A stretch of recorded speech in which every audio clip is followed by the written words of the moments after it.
This is the magicwordpodcast.com.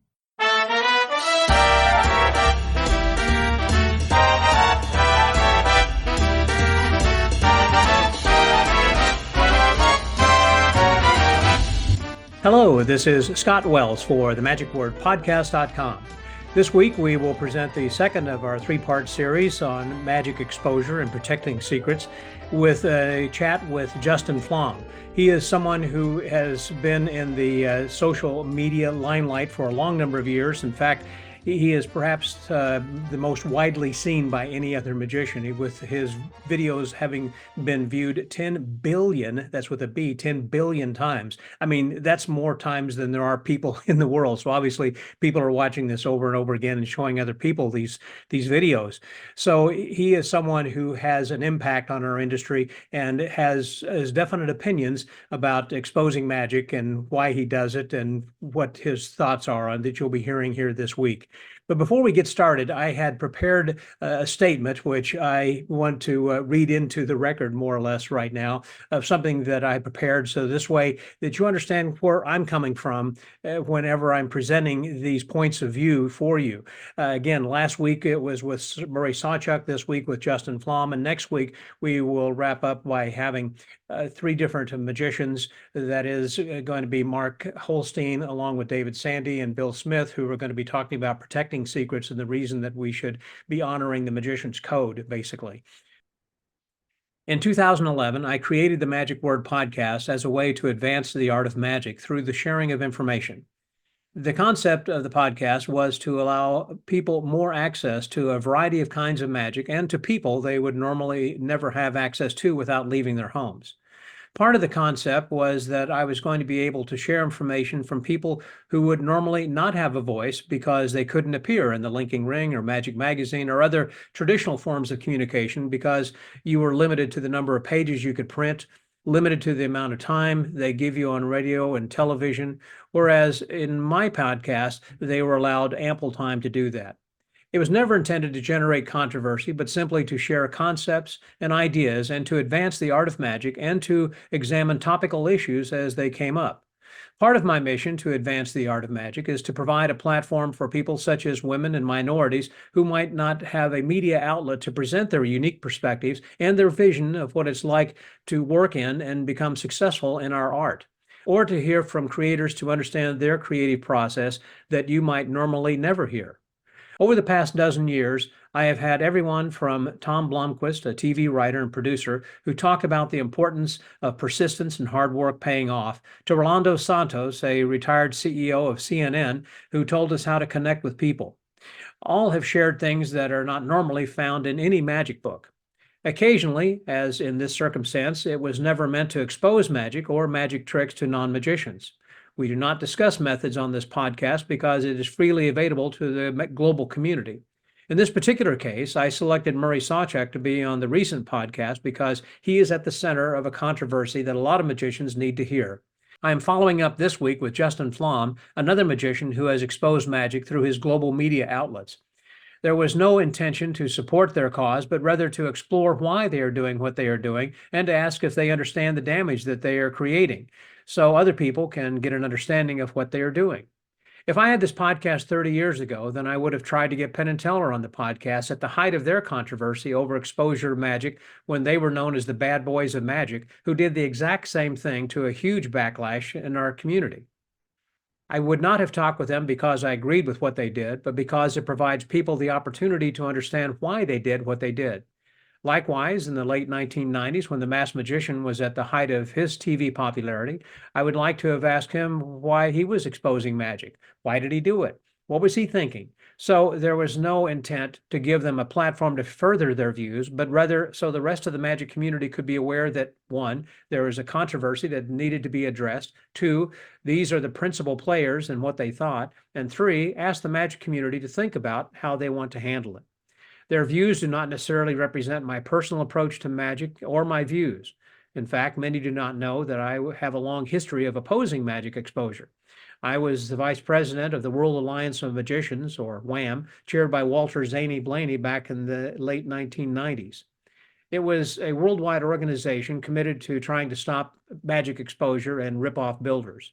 I've always tried to keep to the core mission of this podcast, which is to advance the art of magic by giving people a voice and an opportunity for listeners to hear another point of view from people they would not normally hear. It has turned into a distraction for many people, but also shows that it is an issue that people need to think about and needs to be addressed in some form or fashion. I'm just trying to create a media outlet so that people can decide what to do about this issue. I want to create awareness, including the points of view of the persons who are creating this controversy, so the magic community can address this issue in whatever form they want. My hope is that at the conclusion of this 3-episode series, that the magic community has both sides of the story and is able to make an informed decision about how they want to proceed. Well, this week's podcast is brought to you by Poe's Magic Conference. It's going to be coming up soon. And now I'm going to have just a short ad to talk about that, because we appreciate our sponsors and patrons who help support this podcast to keep it going. Poe's Magic Conference is coming up this year on March the 15th, 16th, and 17th. That's right. It's going to be going through St. Patrick's Day. But what better place to be than in Baltimore, Maryland? And I've got with me then right now Mr. Vince Wilson, who is one of the organizers of Poe's Magic Conference, to tell us a little bit more about it. Hey there, Vince. Hey, Scott. Thank you for having me on again. I love being on your show. Thank you. It's always great to have you then as a guest, and I'm always excited about your convention because it's a lot of fun. For those who may not be familiar with what Poe's Magic Conference is, can you kind of give an overview of what they should expect? It's a magic conference for magicians, and it's designed specifically for helping magicians be more theatrical and original. Okay, it started off as a bizarre magic conference, and we still keep elements of storytelling in there, but we have expanded more and focused on helping you have the most unique performance that you can have. You don't have to be in the spooky stuff. You don't have to be in the bizarre stuff and that sort of thing. You just have to want to have a show that's not like any of the other 10,000 magicians within 200 miles of you. And I understand that the reason that we have it there in Baltimore, and because it's called Poe's, is because Poe was a master storyteller himself. That is correct. Yeah. And there is a correlation. There's a great article online about a correlation between Poe and magic. How he was a mystery artist himself to some degree. And aren't we all just mystery artists presenting wonders to our audiences? We have Poe is, of course, buried in Edgar Allan Poe. We have the Edgar Allan Poe House Museum, the Poe Society. I'm on the board of directors, for example. And of course, Poe's Magic Theater is named after Edgar Allan Poe as well, because of his influence in exposing people to wonders and mystery. And that is at the heart of what a magician is. We present an audience with wonder at the end of the day. And Poe's Magic Conference is designed to help you add more wonder to your presentations and your shows. And you've had a lot of really great people in the past who have been guests of honor. Yeah, incredible talent. We had Jeff McBride there, as the keynote speaker at our last conference. We've had people that are you have been there, of course, multiple occasions now, I think. And we're gonna, we have David Parr.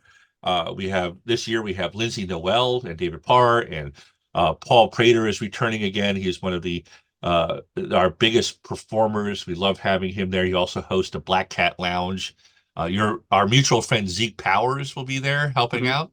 Some of these names you might not recognize immediately, but these are people that have influenced storytelling and theatrical magic. Right. They might not be the biggest names other than Larry Haas, of course, who is our keynote speaker this year. So Larry's a good friend, a fantastic presenter. We're really excited to have him there as our keynote speaker this year. And we have lectures and workshops that are going to just blow your socks off, and learning how to have the most original and unique presentations you could possibly have. Sounds like a great time. And that's, again, it's going to be March 15th, 16th, and 17th in Baltimore, Maryland. And for more information and details, you can go to the website at PoesMagicConference.com, PoesMagicConference.com. There you go. I didn't even look at it when I did that. Or you can also then go to the Magic Word Podcast Magic Convention page, and there you can actually hear a little bit more with Vince and I talking and giving a lot more details about this as well. Vince, thanks very much. I think it's going to be another great year. Thank you. Anyhow, I'm not going to inject my opinions over here. I want you to hear what Justin Flom has to say here this week. So please welcome my guest, Mr. Justin Flom, here on The Magic Word. I have with me right now Mr. Justin Flom, very clever magician, someone who has been seen by probably more people than anybody else in the entire world, and I'm including any other kind of celebrities or movie stars, whoever. And he is someone who also that we're talking with today because of him being a magician, but as I understand, hasn't really been doing a lot of magic of late, but has kind of gone in a different direction. But it was magic that kind of launched him into this alternate career of doing what he's doing then now. But the reason we're chatting here is because that you have gotten started by, quote, exposing magic, or, showing the secrets of how some magic was done. So I wanted to chat with you just to kind of see what your thoughts were about how that got started, that kind of a thing, and your thoughts on that. So Justin, here you are, Justin Flom. Hey, Justin. How you doing? Great. Well, boy, your listeners are probably really wanting to get into it on the magic exposure side. There's a lot to unpack. We're going to do it quickly. Here is how amazing David Copperfield is. David Copperfield is so good that he is still making millions of dollars, and he hasn't done anything on television in 20 some years. David Copperfield is so good that he does 15 magic specials, and still today, if you watch a stage magic illusion show, it is a David Copperfield show. He reinvented the art, and we are only doing a cover of what David Copperfield did, myself included, when I used to be a stage magician. Here's how good David Blaine is. David Blaine reinvents magic for the media, television, and any content that you view. And that was in 97, and still today, any magician that's doing anything is copying that David Blaine from, again, over 2.5 decades ago. Wow. Now, the truth is actually we already have had quite a shift, which is 95 to 99% of people who are going to watch magic today, they are watching it on a totally different platform than magicians even know about, and they're magicians that people don't even in the magic community even know. Right. These are nameless magicians. They are not the elites in magic, and I'm thrilled. I'm really excited, Scott, that you are here to talk about this, because I have wanted to share the gospel of this new era of magic that's happening. Preach it, brother. Let's hear it. Because listen, if you can get excited about it, if you can, love it. When David Copperfield started doing his thing, you could be Blackstone or Mark Wilson and be really bummed about this new style, or you can go, this is great. That can exist. I can exist. I can either hop on this new train and learn from this new style of performing, or I can continue doing what I do.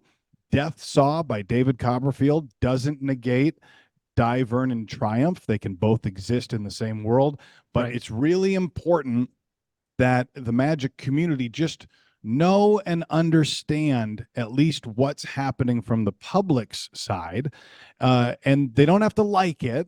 Okay, they don't have to do it, but it is something to at least know about. And as far as the not having to like it, I do at least want my heart to be heard, because I think the mentality of magicians is to think that I'm an ass and that I hate magic and that I hate magicians, and I'm trying to mess up people's career or their tricks or things for my own clout or for my own pocketbook. And that's not the case. And I hope to show that here, because I love magic more than anybody. I love magic.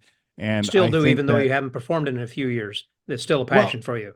The thing is actually I'm very lucky to have started as a magician, because now that I'm a social media guy, An influencer, however, major influencer. yeah. So even though I'm on a totally different stage now, magic informs every decision I make. So when I do a DIY house improvement project, like building a tunnel of doors that's kind of cartoonish and like an old television show like Get Smart, magic informs every step of that way. Mm-hmm. I'm still getting stuff built by magic builders, but they're not used in the same deceptive way that a magician would. Which brings me to, okay, we're going to talk magic exposure and we got to get into it. Right. What is the goal of magic? Like that overarching, and we're all going to disagree, we're all going to have different goals, but I think the most common one that you would hear is the goal of magic is to achieve wonder, give astonishment. Some might bring it all the way down to fool somebody for entertainment purposes. Other people might say, well, no, it's not just fooling, it's entertaining them, but mystery and wonder has to be in there at some point. Right. Now, I love Paul Harris, and I love The Art of Astonishment, and the essays that him and Eric Mead did in there talking about astonishment are beautiful, poetic, lovely. And if the goal of magic is to achieve wonder, then only about 2% of magic material created is going to get you there. Now, I've been very lucky that I've been able to spend a substantial amount of my magic career within that 2%. And that comes with good trick choice and surrounding myself with very smart magic consultants so that I can do that. And many people listening, they might say, well, no, I achieve wonder far more than 2% of the time. I'm not saying that only 2% of the time you're achieving wonder. I'm saying look at all of the magic material that we have. And if the goal is simply achieving wonder, well, then 98% of that dealer's room is useless. Well, that's a big problem. But if we can expand our definition of what magic is supposed to be, and we already have, they might say it's for wonder, but you're leaving out comedy and gags and different things. Magic can achieve so many things because, and this is the new era that we're in, we have the coolest industry of secrets of any other industry. I've heard this stat often. I don't know if it's true, but apparently we have the most published works of any industry behind medicine and law. For 500 years, we've been putting up all of our ideas into books and now on the internet and downloads and conventions.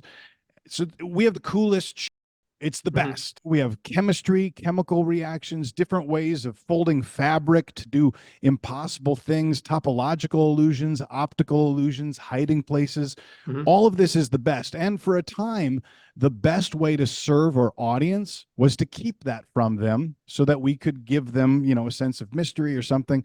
But in this new era, why is it different now? Why was it different? Why was it okay then, but different today? I think we live in an open source world now, where we know how everything works, or at least to some extent, the very fact that you right now are broadcasting shows that we're in a different stage. Like the fact that everyone has a microphone now is a thing. It literally has a voice. Yes, because think about David Copperfield in 1978. He had a huge leg up with just having some sort of relationship that put him in with ABC so that he could do, a special with ABC and then eventually go to CBS and get his own specials. That was possible because not everyone had a microphone. But now I'm competing with the manager of Taco Bell, who in his off time has his phone and can do the same content that I'm doing. Everyone has a microphone. So if that's the case and everything is accessible and secrets are available to anyone, then we have to shift and modify the way that we do it. Now, wonder is still beautiful. I say yes to fooling magic. I say yes to wonder. And I still advocate for pieces of material that will fool an audience if you can get there. However, this is a scary thing for magicians. I think they would be bummed to realize how often the audience has the method. So my favorite magic writer, I think he's the greatest magic writer that we've had in the last 500 years, is Jerks Andy. He, for those who don't know, he's an anonymous magic writer, goes by the pseudonym Andy, and he releases a book every year to his subscribers. You can't get them. One of them, I think, just went to auction for thousands of dollars. And he writes a lot about taking the ego out of magic. But he did a focus group and a lot of tests, and he'll do a trick and he'll say, "Do you know how that was done?" And they say, "No idea." And he goes, "Here's $20 if you can get close to the method." Well, every time the audience nails it, and they're being nice. People aren't mean to magicians. People are too nice to magicians. So my rule on magic exposure is, if the audience is going to arrive at the method anyway, and the method is interesting, give it to them. So that's my rule for myself, just when I think about it. But then we have the more important thing, which is, does magic exposure harm other magicians? That's the important thing. Like, because if it is harming other magicians, then I don't care if it's entertaining to someone else. You shouldn't be doing it, right? Does that sound like a fair question? Especially if it's not your own material. In other words, if you're exposing something that you have invented, then that's one thing. But if it's something that is, let's say it's in the public domain, and anything that is available through a public magic shop or online would be public domain, basically. But even though that you had not invented it, would that be fair for you to expose that kind of a trick? Yes. The critique would be, if I expose Zigzag Lady, then I've just made Zigzag Lady unperformable for all the people who have paid money for it and who do gigs with it. So I'm essentially taking money out of their pocket. Now, I don't believe that to be true. And my reasoning is, several fold. Paper Balls Over the Head is exposed every day to thousands and thousands of people. It's one of the most performed pieces of magic that we have in any stand-up magic show. But even though it's been exposed to millions, I'd say billions of people, no magician ever is scared when they go on stage that the person they bring up will have seen it exposed to them before. They're not afraid of that. They know that this secret, first of all, nobody remembers anything. Nobody sees anything. We know that because on America's Got Talent, every year somebody does something that was done previously, and people are like, "Wow, that's brand new. That's amazing." All of that. So I would say Paper Balls Over the Head is a great picture of, first of all, it is magic exposure, and it shows that it's entertaining. But also it shows that the secret isn't spent for other magicians when I do Paper Balls Over the Head for somebody. Also, masked magician Valentino, who has done all of the tricks. I mean, look on YouTube, everything he's exposed for millions and millions and millions of people. We thought maybe, because I remember in the 90s when this happened, oh, these tricks are unusable and never going to be done again.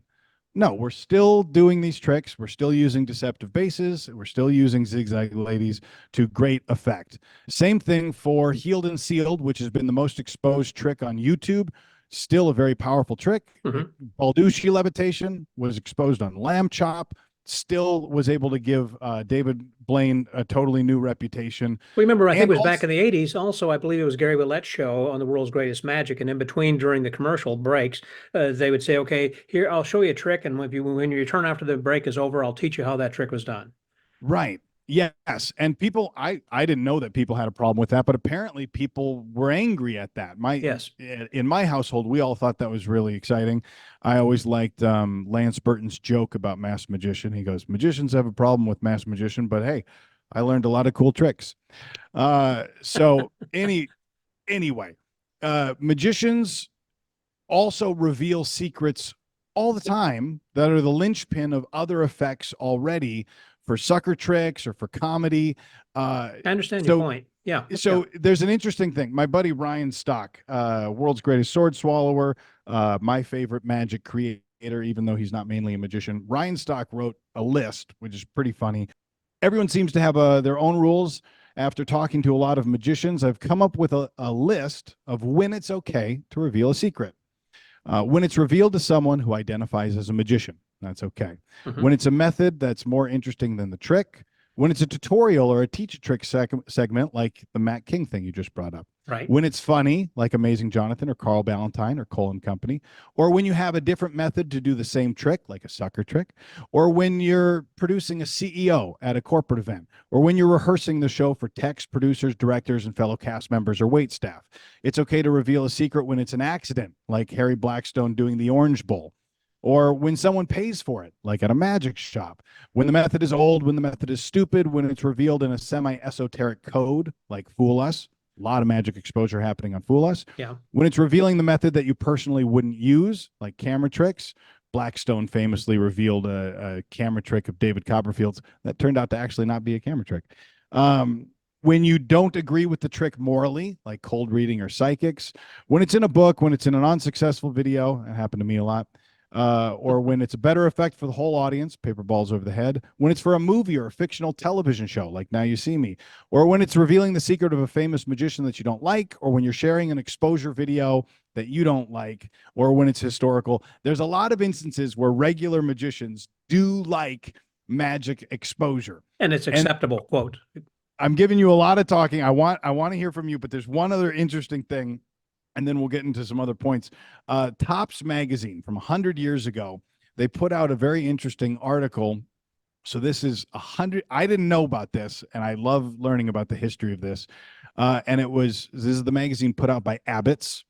And they said, speaking of exposure, in 1936, Blackstone ran an exposure of magic tricks in several Sunday newspapers. And he did Abbott's Squash, Oriental Vase Mystery, the Yogi Ball, a bunch of other things. But the more interesting one is that same year, Cardini, he had the Tribune come out and take a high-speed camera to analyze his act and catch the methods behind back palming and his vanishing deck, his color changing deck, his cards from air, and his card spread. And this is Cardini. That was news to me that these guys were totally cool showing off their method. So I want to give you a chance because I've just thrown a lot at you, and we're gonna get into, because there's better arguments against magic exposure, but I wanted to at least throw those ones your way to start. Well, my thought is I'm surprised. I'm glad you mentioned that, because my thinking was, as you said earlier on in our conversation here, where there are people who are unknown or lesser known and sometimes don't want to be known. They just show their hands on YouTube or whatever. Thousands of people who do that, who will expose it. And so that's magic exposure, just for where they buy a trick and they just show you when they unpackage a thing and here's how the thing works, where I think that would be some exposure, but they are not chastised by the group because they are not magicians or they're not known magicians. But when they get to a point or to a level where they are well known, like you are, or Murray Sawchuk and others who have done this, then suddenly people start throwing rocks at them, because they are at a position where it's like, well, you should know better. You got to where you are because you had honored keeping the secret, and now you're not. I don't think the magicians like the nameless YouTube exposure. Certainly the ones that are exposing marketed effects. I totally understand that. I certainly, putting my face on these things, the first big exposure I did 100 million views. I exposed a deceptive base. I was not ready for how the community would react. I knew some people wouldn't like it, but I was still surprised. Why did you do that the first time? I've been playing with exposure for about 15 years. I used to do, in my Branson show, I would do Jerry Anders' Zone Zero with a clear piece of plexiglass exposing the method, because I thought the method was interesting, similar to Penn and Teller's Cups and Balls. Which brings me to, I was just on a USO tour, touring the military bases, and I was with Penn and Teller. So it was me, a country singer, an actor, and Penn and Teller. Those were I was most interested in having Penn and Teller with me for a week on a C-17, flying to different bases with the American military every day. It was wild. And so I love magic exposure. I think it's good, right, moral, and the future of magic. And I wanted to talk to Teller about it. And we had a lot of interesting stories. Compared to me, Teller is conservative on magic exposure. But I told him this story that is oftentimes used as a reason not to expose magic. It's a quick story. there's a guy, father and a son, little boy. And the little boy says, Dad, is Santa real? And the dad thinks for a second, says, the parade is coming up this weekend. Santa's supposed to be at the parade. Let's go. And then you can find out for yourself if Santa's real or not. And the boy thinks that's a good answer. So they wait and they go to the parade. The boy, the whole time there, is Santa real? What do you think? Is Santa real? And they, well, we'll see. We'll see. They're standing there in the parade right at the side, and they can see Santa coming down. Oh, there he is. There's Santa. Do you think he's real? Is that really Santa? I don't know. We'll see. Kid's eyes are locked on Santa. And as he's walking down the street, the dad pulls out of his pocket just a big piece of paper that's folded up. He unfolds it, and it says, Billy, with an arrow. And he holds it right over his son's head. And Santa sees it, comes over and goes, why, hello, Billy. Merry Christmas. And then keeps walking. The father folds it up, puts it away, and he goes on his way. Now, what kind of jerk would expose to that kid who just experienced amazing wonder that, hey, kid, Santa's not real. Your dad just held a name tag over your head. What kind of jerk would do that? And that's the argument against magic exposure. I told this story to Teller, and Teller thought for a moment, and he said, Justin, you're missing the point of the story. The point of that story is the beauty of that method. Without that method, there's no story. The method is the story, which goes to my point of don't steal wonder from people. If someone is genuinely getting wonder from something, then don't take that away from them. So when people come up to me and they say, how was this done? I decide whether or not I ask them about it. How do you think it was done? Was that really mysterious to you? Wonder, because I don't want to steal wonder from them. But in a storytelling realm, this is an interesting story only because of the method, which goes to if the method is interesting, then you do want to share it, if the audience will arrive there already. Does that make sense? It does make sense. I understand what you're saying about that. I mean, people who are standing around wouldn't tell the child, but they and they saw it's the trick, if you will, and exactly how that worked. Don't you think, like after a show, when a person who was sitting there having the balls thrown over their head will come back and sit down and said, how did that work? And so you're saying it would be a jerk for someone to tell that person how that works? Yes. Okay. Yes. To carry that analogy directly into magic. When you can achieve wonder, go for it. But I'm saying that there's so much magic available to us and so many cool things that we can utilize them for other things. Now, here's the thing. Nobody loves magic more than magicians. Nobody. I think the world would be a better place if everyone knew as much about magic as my dad. So my dad's been an amateur magician since he was 15 years old. He knows about mirrors and bases and thumb tips, but Darren Brown is still going to mess him up. He's still going to go, if he goes to a Derek Delgadio show, he's going to have no idea how anything was done. And nobody is spending more money on magic tickets in Las Vegas than my dad. So when you think about the public and their aversion to magic, I think if they knew a little bit more, if they could value it a little bit more, if they didn't see it as an adversarial role, I think it would be better for magic. I do a new thing now when I perform for people close up magic, is I start with magic exposure. I immediately show them a few card sleights, and I go, hey, I'm working on this thing. If I hold the cards like this, it'll look like this. What do you think of that? Their walls just come crashing down because this is something they've never experienced before. I'm showing them secrets, good secrets oftentimes. And then when I do go to achieve wonder with them, I can do it because their walls aren't up. So magic exposure can do that. Look at the dealer room. The dealer room is a big magic exposure show. And when we love the dealer room because it's just a hit of dopamine every 30 seconds, we get to see a trick, we get to learn a trick, we get to pay for a trick. And oftentimes in a dealer's room, the method, the show that they're putting on is better than the trick performed out in the real world. I saw it a couple times at Magic Live this last year. The gimmick was so cool and so interesting. The guy, I won't even name names because I don't want to throw shade at a particular trick, but the guy goes, look there's a magnet hitting in this ordinary object. He never performed the trick. ever. He just showed He the method. only showed the method, Mhm. and he sold, gobs and gobs of these things, Mhm. but he was doing a magic exposure thing. That's the point. A He's dealer's exposing it to job- magicians in a context of a magic convention where people had paid a registration fee and are qualified magicians, as opposed to someone walking in off the street. Yeah, but some would say that it's even worse because he's exposing it to magicians, giving the illusion that they're going to be able to take that home and perform it for their friends Mhm. when they will not, and that's going to live in a drawer and never be performed for anybody. So who's actually worse? The guy who's taking money with promises of this is the magic trick you need in your repertoire, or me who's saying, hey, this is an entertaining moment and Mhm. I'm just giving you the entertaining moment.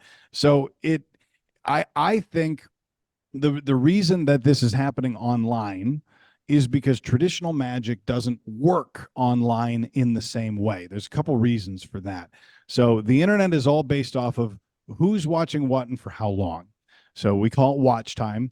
So a video that's going to do really well on the internet, if it has a high watch time or a watch percentage, it's going to go well because the platforms like YouTube, Facebook, TikTok, they go, I'm going to show a video that has a higher chance of keeping people on this app or this platform. So I have a 1 billion hit video. It's a costume change magic exposure. Wow. It's been seen by 1 billion people, just that one video. And it's got a watch time percent of 150%. Now, what does that mean? That means that not only did everyone watch the whole thing, half the people watched it twice. So was that the one where the lady was in white and had a yellow dress or something and changed colors? Yes. Yep, I saw that. It is the classic costume change, yeah. piece. And I would say that this falls strictly within, okay, when we see a costume change act, we do know the method. I think lay people know the method. They don't know exactly where the pins and the threads are. They're impressed by the ingenuity. They're impressed by the speed, but they know girls wearing 10 dresses there.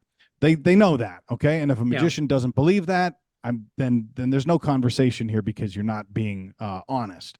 So with the audience knowing that, I thought, I bet they want to see this thing happen.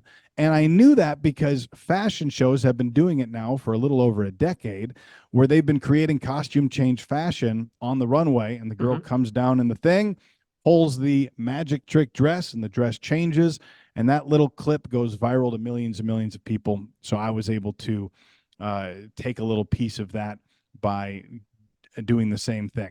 But the point of this little piece there is watch time is king. So you need people to watch to the end of the video, and magic starts ordinary. Here I have a Coca-Cola. Here I have a paper bag. Two ordinary objects. I'm going to put the Coca-Cola in the bag, wave my hand, and it's going to disappear. Well, we've just taken 15 seconds of ordinary nothingness, and we're going to end with the extraordinary, but no one's going to get there. No one's going to get to the extraordinary part because it's not, because the algorithm won't allow it, because people will leave and swipe away. I coined a term a couple of years ago called the barrier to exit. So we know the barrier to entry, right? Mm-hmm. The barrier to exit is how hard is it to leave something? So if I'm on a cruise ship and I'm at a magic show, that show has to suck really bad for me to get up and leave. Yeah, because I'm on a ship in the middle of the ocean. There's nothing else to do. Also, there's the social pressure of being surrounded by 1,500 people. Like, I'm going to stay for the 45 minutes of the show, even if it's mediocre.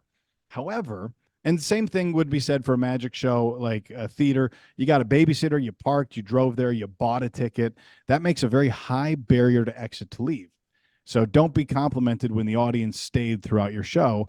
There was high barrier to leave. However, on the internet, or more likely the phone, the barrier to exit is 1 inch of your thumb swiping up. Just boop, gone. Not only that, 1 inch of the thumb, and you're going to be fed the entire history of human knowledge at your fingertips. So the lowest barrier to exit with the highest competition rate, which means you have to deliver to the audience something interesting immediately. So if we go back to the Coca-Cola example, rather than starting with, here I have a Coca-Cola and a paper bag, I started with, look at this Coca-Cola. It's rubber, and I squish it. And I show the Nielsen bottle, and I expose that I've got a rubber bottle. And now my presentation was, I called it Bottle Up the Butt. And I put the thing on a stool, and I'm going to balance myself. I'm doing this for a punter, for somebody. Much of this magic exposure stuff, another piece that we'll talk about is the audience likes to be in the place of the magician, meaning being in on the trick and then getting to watch someone else experience that trick. So I put the bottle on a stool. I'm going to balance on the bottle, and then I sit on it, and the bottle vanishes because it's a Nielsen bottle, and I'm sitting on it, and it looks like the bottle went up my butt. Funny bit, 50 million hits, but it only works because I started with this interesting thing. You can imagine if you were at a party and Channing Pollock came up to you and he pulls a bird out and he shoves it in his sleeve, and then he goes, "Come here." You're like, "Oh my gosh, we're about to mess someone up with a bird. This is going to be amazing." You would follow him a quarter mile wherever he's walking to see what he was going to do with that bird in his sleeve. Now, the truth is when that bird comes out, A, you're going to get the cool visual of a bird appearing. B, you probably would have arrived at the method anyway. When we watch a bird act, we don't know how they're coming out of nowhere, but we do know they're there. They're on the person. They're in the jacket. Like, that's been my problem with furniture magic illusions, because when the audience says it's a special box, well, they're not wrong. Okay. Occam's razor. Right. So there's just a level at some point where the secret would be interesting to give. And that's why I exposed the deceptive base, because I was like, this is tantalizing opening shot to see a girl go into this thing and close the trap door. It's really interesting looking. And as we covered earlier, I don't think that it takes away from other people's deceptive bases, because I don't present it as a magic trick. And also, even 100 million people watching that, we've seen through Masked Magician and Paper Balls Over the Head, methods can be exposed to millions and millions and still be very viable to magicians, even with that. You were going to say something. Yeah, when you're talking about watch time also, just to clarify that for people who are listening, the reason that you want to increase that watch time to keep it all the way through, or in some cases 150%, they watch it again a second time, is because of how you can monetize that. And that's what I think that the majority of people hear about these stories and everything, but it's kind of like, well, I don't know what that means or how that you could possibly monetize that, but there is big money in that.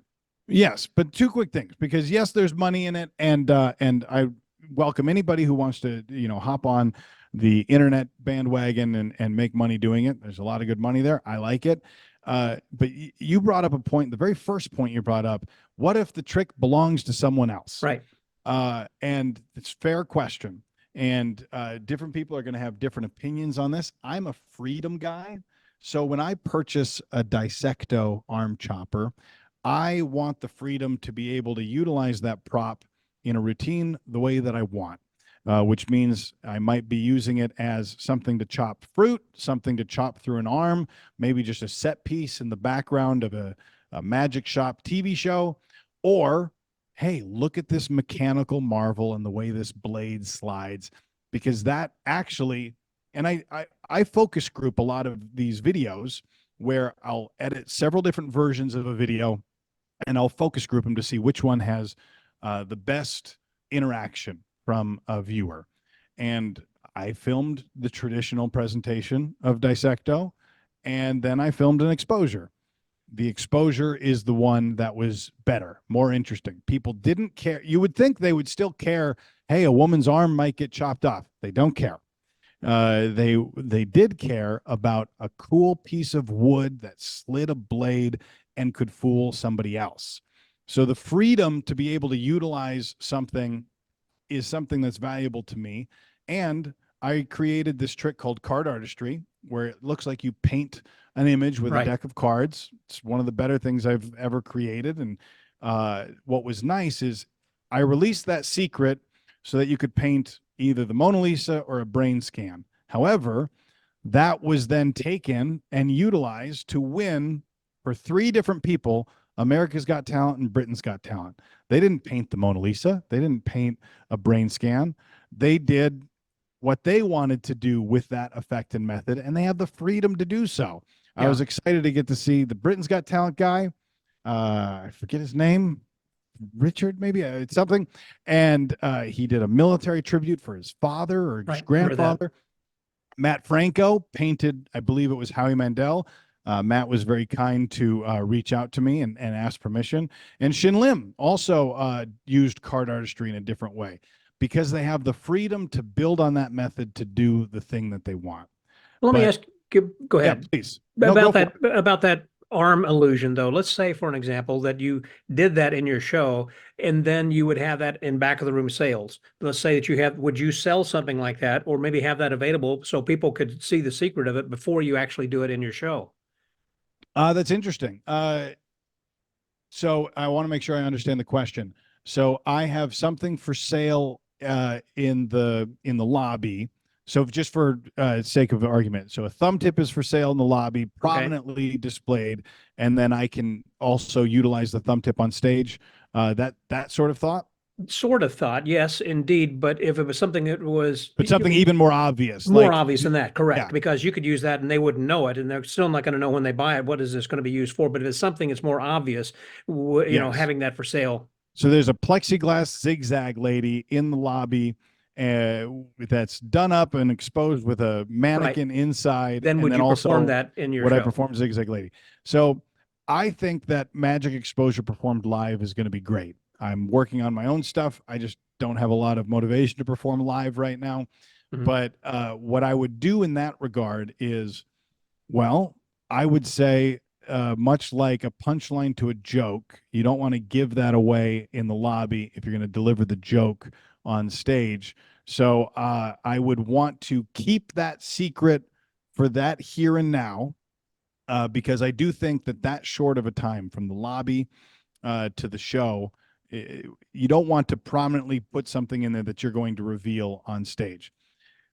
Now, I think when a listener might hear that, they go, aha, see, you do think that secrets ruin something. Well, yeah, if I revealed a base to somebody here, and then 3 minutes later, I go over to my backyard and I show them a different trick with a base, yeah, that's not going to be the same level of deceptiveness. But I don't think that you're not going to get the same reaction. Yeah. It's not going to get the same reaction. So you have to, a couple things you're looking at. Okay, what is the value of the thing I would show them later that needs the deceptive quality? And how much time is in between that sort of thing? Look, Penn and Teller have exposed many, many different things. And also it's pretty fascinating to see the arc of their career where they were the bad boys of Magic. And now they are like accepted as maybe the most elite of Magic performers in the traditional sense. But they would expose things at the beginning of the show, and then they would utilize them later in the show and still fool an audience. I think the responsibility lands on the magician. And what we're talking about here is whether or not exposure is right or wrong. And we already determined that exposure is fine because all magicians are exposing magic in different ways. We're not even talking about bad magicians who are exposing magic poorly by accident. But ones who are doing sucker effects or saying some magicians will do the trick this way, but I do it this way. I think even Dunninger had done that with the linking rings. You know, he was saying, yes, here is a ring that's got a cut in it. I'm not going to use that, and throws it away, and then commences to do the linking ring routine. Or if I expose on the internet sliding a rolled up $100 bill into a lemon, that only exposes one facet of that trick. I put it on the responsibility of the performer to separate the borrowing of the bill and the lemon being in the audience the whole time. If you really feel that my exposure to an online passively viewing audience is going to affect your intently viewing audience at the Magic Castle, first of all, we disagree there, but also I would say, well, just the responsibility lies on you to make sure that you're deceptive in what you're using, because I think most magic methods that we have are available to the general public in different ways. I have a Bluetooth printer in my house, but also I have a hidden Bluetooth printer that'll print out a lottery ticket. Mhm. Now, the public know about one of those. Technically, they know about the technology for both. So what I have to do with my Bluetooth lottery printer is, if I want to achieve wonder out of it, then I've got to hide it in the lid of a deceptive box and make sure that it drops into a wallet with a magnet and the wallet closes up around it so that I can appear to make it look like it couldn't have possibly come out of a printer. Yeah.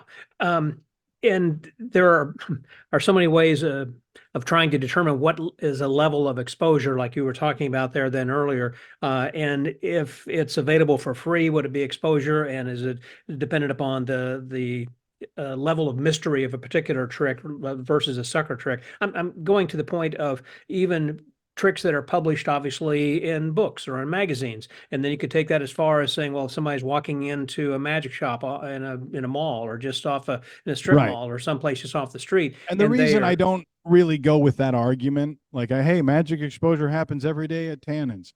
The reason I don't take that argument is because magicians know that I'm doing something different. They go, yeah, no. I mean, look, penguin magic is not the same as Justin Flom exposing in a swipe feed algorithm for random viewers. And I understand that. And I've got my arguments as to why I think I've unpacked a lot of them here. And I would love to continue this conversation. But if I haven't pissed you off yet, let me piss you off now. The real reason that magicians hate exposure. You want to take a shot at it? You want to guess? I would say because they are trying to, I think as Jim Steinmeier had said, is just trying to protect an unlocked vault, that people have access to this then anyhow, and it's something that might be in their show. And a lot of times there are things that are the easy tricks that they are doing, and they are the easy ones that are being exposed. And so you're goring their bull, basically. You're calling their baby ugly. Yeah. So I have a different take on it. And before I say it, again, I want to reiterate, just if someone's clicking ahead and just wants to hear this part, I really love magic, and my best friends are magicians. And even though I don't perform magic every day, or I'm not traveling around doing my show, me and my friends, all we're doing is talking about magic every day. We're excited for whatever new thing David Copperfield is going to do. We have lots of thoughts about what that's going to be. It's going to be very interesting to see how David makes the moon vanish. Well, what's going to be interesting is, remember, he has not been on the main stage of pop culture since the advent of social media and Pretty Reddit. much true. Yeah. And I have never seen Reddit miss a method yet. I don't care what it is. Reddit knows the method. So when I sawed a baby in half, Reddit put up diagrams of exactly what it was. I don't care how deceptive it is. My buddy Xavier, who does amazing magic, they can spot exactly where the camera does a thing or where this is that. They got it. It's going to be interesting to see how David contends with that, because he hasn't experienced that yet. So it'll all be interesting. But I love magic. I love magicians.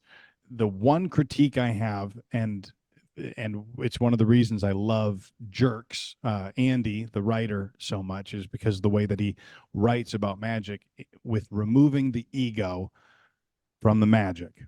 I think, unfortunately, I won't even say most, there are magicians who want the viewer to believe that they're really doing it. Really? Now, maybe they don't want the viewer to believe that they're an all-powerful god wizard and then they can genuinely read minds. But I do think that they are sometimes trying to pass off, hey, I can read body language, or I'm a spectacular card cheat. These are lies, and these are ego. It is them putting into the effect something that they can do. And when you expose a secret, you threaten the one piece of value that they have in that trick. The only piece of value that they have, and again, I'm not saying all magicians. I love I'm not talking trash about anybody specific. unless you're a mentalist. Kidding. But when you put that much of your ego in the effect, then oh my goodness, it is hanging by a thread, and that thread is the hidden method that the audience doesn't know about. Now, those people I don't believe are giving wonder. I believe that they are, really trying to get something for themselves. They want to take credit for the effect, and you don't get to take credit for the effect when someone else has said, no, that's a magic prop built by Bill Smith Magic Ventures, or no, you don't get to take credit for the effect. That is this particular method, by Dunninger and this and that. So the bottom line is go for it. Achieve wonder, get to the astonishment, but there's plenty of magic that will not achieve astonishment, which can be utilized for entertainment in different ways, because magic is just the coolest thing and has access to the best secrets. And if the audience is not getting wonder out of it, give them something else. Give them a mechanical marvel. Give them an education or a cool little trick, because that, or protect them, as Houdini used to do from psychics. There's been countless examples of magic exposure all throughout history. It's just now we're in this new era where it could end up being the main form of entertainment, at least in the public media space. When I'm one-on-one with somebody, I want to achieve wonder because it's a beautiful thing and I love it. Also, that is almost impossible digitally. When you put a screen in between us and someone's watching online, one of the things we didn't talk about with watch time is nobody's ever watched a magic trick and had their life changed. They're going to be the exact same after watching the trick as before. Not only that, that jerk magician on screen isn't going to tell me how it's done. So I'm not going to be enriched at all watching this piece of short content on my phone. And whatever's happening there, it's probably a camera trick or an actor, contextually. And knowing that the public views most magic things as camera tricks or actors, just on the camera trick side, they're confused why we're doing bad camera tricks. Like if I can hold up a card and do a snap change and the viewer believes it's a camera trick, what a dumb thing to do with a camera trick, like just to change one card into another. Right. Whereas we got Zach King doing crazy cool camera tricks, like diving into a moving vehicle as it's spinning past him. Right. So oftentimes what I try to explain to magicians is the general public doesn't know the rules by which we're guiding ourselves. They don't know, hey, we're only using one shot. We're not using a camera trick. We don't utilize actors. If you were here with me in this room, the trick would look the same. They don't know any of that. All they know is, 2 swipes ago, I watched a guy, pour water on snow and it made a Christmas tree of ice using a camera trick. Yeah. And now I swipe up to you and you're doing some magic trick with some whatever. Of course, they're going to think it's a camera trick. All of that lends itself to magic in the traditional way that we've performed it on stage for years, not lending itself to this particular medium or the way that culture is right now.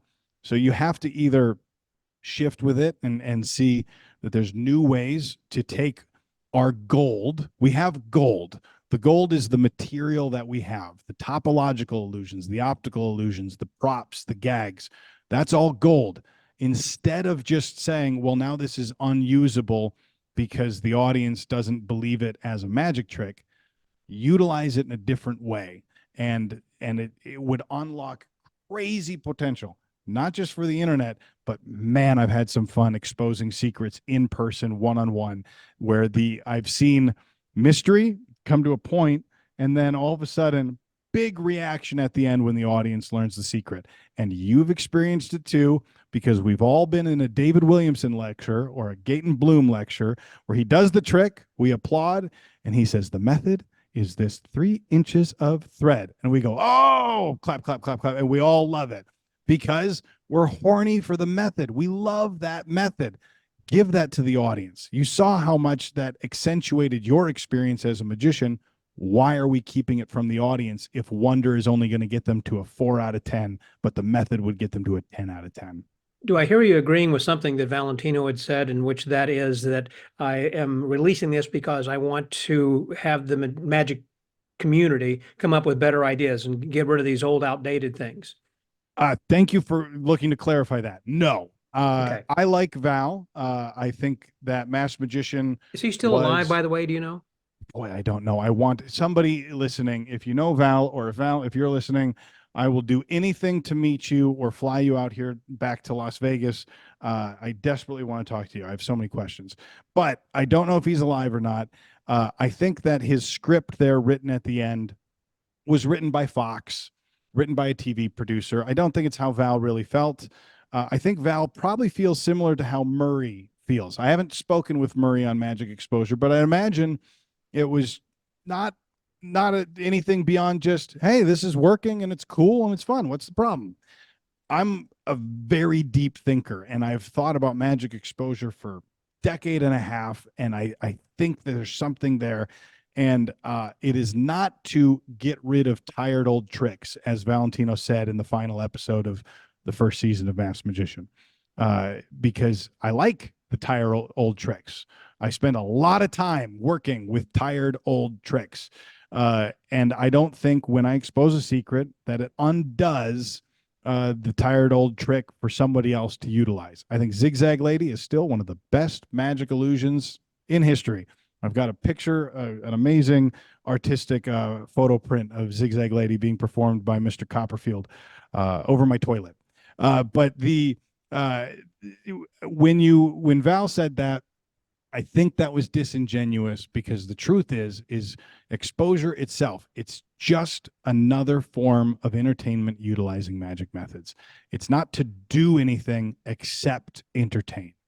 That's it. Mm-hmm. And we've all been entertained by magic secrets. If you're a magic listener right now, you have walked into a dealer room or a lecture or your buddy's house and been fascinated by the new robot chalkboard that's going to draw something without anybody seeing it, or the new whatever thing. That's and when you give them the method, it takes away the disappointment, I think, when you share the method in that way. It's more disappointing to learn the method or to guess the method yourself. I remember the very first time I ever did cups and balls for myself. I put 3 little balls there, covered it up with a cup. I lifted up the cup and the balls were gone. Holy cow, the astonishment I felt. It was amazing.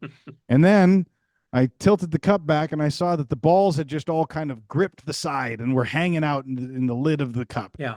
And oh, the disappointment. And that set me up for a long career in magic of astonishment, followed shortly by disappointment. What we want to do is either lengthen that time of disappointment for the audience by really achieving wonder for them and making your magic ungoogleable, so that when you do a Daniel Garcia fraud and move ink on a dollar bill. Mm-hmm. I did this for a guy at a restaurant, and he shouted at me 20 minutes later. He goes, "Hey, it's $29.99.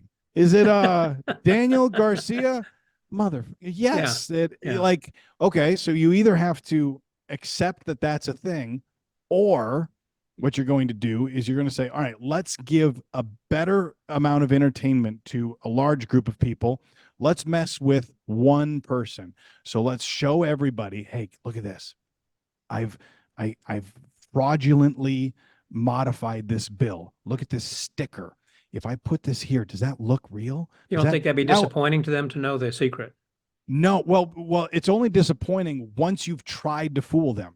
So it's only disappointing, like, okay, look at Carbonaro effect. How disappointed are all of these people when they realize the wicked cool product that he showed them isn't real? Okay, that's a lot of disappointment. Like, he just was like, yeah, hey, it's a shot that fits in an envelope. No, that's not real.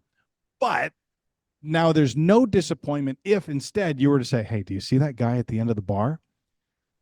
I'm going to make it look like a shot glass comes out of this tiny envelope. Now there's no disappointment on anybody who knows the method. You're going to go higher in entertainment for those people. and you're going to hopefully fool this one person. When they land at the thing of it not being real, they're still going to have disappointment, but that's disappointment of one punter rather than everybody else. Do you think the audience would enjoy that? In other words, if he were to explain that and that to the television audience, okay, here's how this is done. I'm going to show you how the audience reacts to this trick. Scott, that's my job. That's all of my views. I'm billions of views into exactly that. Yeah. That's the only thing I do is I find interesting methods that are, and then I reframe them. Oftentimes you'll see on these things that I'm doing, look, this clip of Murray, which kind of brought the magic exposure thing back to the forefront. Look, 2020, 2021, and a little bit of 22, I was doing a lot of magic exposure, billions of views in that. And then now I'm doing a lot of painting. I'm a spray paint artist now, and I've got 20 billion views in spray paint art. So I'm not really thinking about the magic exposure thing, but I was thrilled to have this conversation. When Murray did that, he is taking the piss out of that magic prop. He is doing a Carl Ballantine type bit. I think totally acceptable, but that is all strictly within the magic thing. When I do it, and Murray has done this too, you reframe it not as a magic trick. You're not the base exposure, the deceptive base that I exposed was never exposed as a magic trick. In fact, most people thought it was a prank secret floor thing. Like they didn't even know, because when you don't have the context of a guy in a sparkly jacket taking credit for the trick, it's not a magic trick. Right. The context is so important. And that's part of the thing. So people aren't even thinking oftentimes that these pieces of magic exposure are magic tricks. And there's been a lot that I've utilized that have gone totally under the radar of magicians because it didn't make it to the Magicians Only Forum or any of the other organizations I've been kicked out of because it wasn't presented as a traditional magic trick. Right. And it was instead presented as, hey, if you mix these chemicals together, it does this thing. And that really is a lot of magic methods, is just something that is cool that we have to utilize in the context of a trick. There's a lot more, obviously, that we can talk about this. And I would like for the listeners who have heard this, if you would like to hear some more from Justin, by the way, just to write me or let me know through an email, scott@themagicwordpodcast.com, and let me know if we want to get back together over here, because golly, this, I could tell, is a much longer conversation. We could break up into 2 or 3 easily. I feel so bad for you, Scott. You're going to get a hate mail. Look, magicians don't like this conversations. They do not like it. I will say my dad, who lifelong magician, and he loves me, he hates the magic exposure. He does not like it. But he would believe that magic achieves more wonder than I think that it does. So it's I totally understand it. Oh, there you go. Thank you very much. I appreciate that. And the name of my podcast is called The Magic Word Podcast. What would be your magic word? What would be something, I don't mean like abracadabra, but what's important then in your life? Oh boy. Oh man, I wasn't prepped for this. What's your philosophy? The philosophy is just present. I like being present. I want just be present. Yeah. I want to elongate. This has been my week this week, is how do I elongate the present moment? And the way I do it, I do a lot of documenting, journaling, photographing, and then later printing those photos and having them like I loved Born Standing Up, Steve Martin's book, that he was able to, have an archive of all of his work and everything.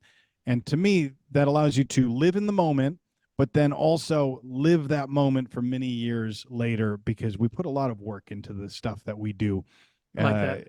And I want to be able, so Penn and Teller were really good at it, to walk their back halls of their theater and see all of the work that they've done. They don't rest on it by any means. They're always looking forward. They do not go back. David Copperfield, same thing. However, to every once in a while, just look up and go, we did Saturday Night Live with Madonna. That was a thing. Isn't that cool? And then, keep on going. So I like that. Be in the moment. Be in the moment, be in the present, and remember those. Hold on to those memories then too. Thanks very much. I appreciate your comments. And if people want to write to you, or do you?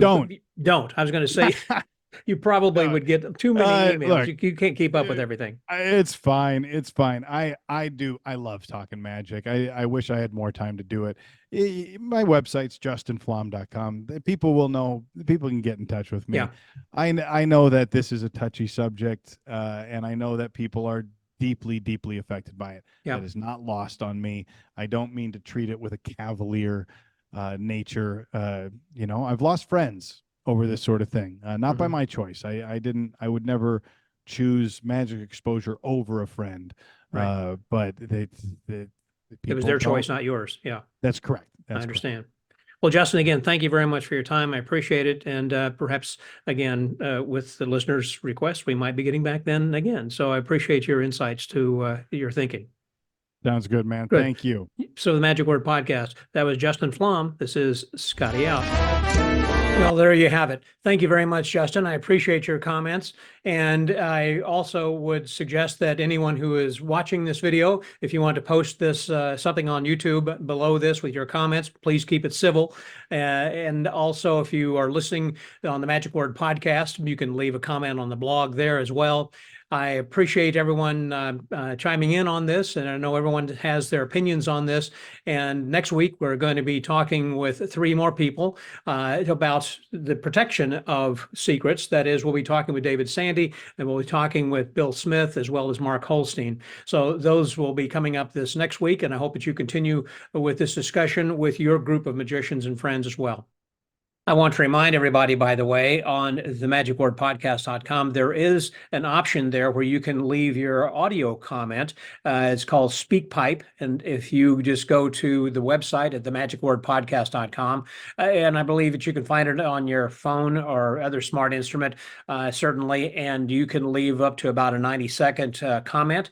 And as long as it's not riddled with swear words and being upset, I would like to hear your comment. I appreciate people leaving posts, but if you would like to have your voice heard, I will put these on an upcoming episode then as well to let your opinions be heard through SpeakPipe. So please take a look at that on the website. And if you choose to do that, you're welcome to do so. And again, I hope to be able to post those audio comments and clips on an upcoming episode. So for the Magic Word Podcast, stay well, get booked, and remember to be present and live in the moment. This is Scotty out.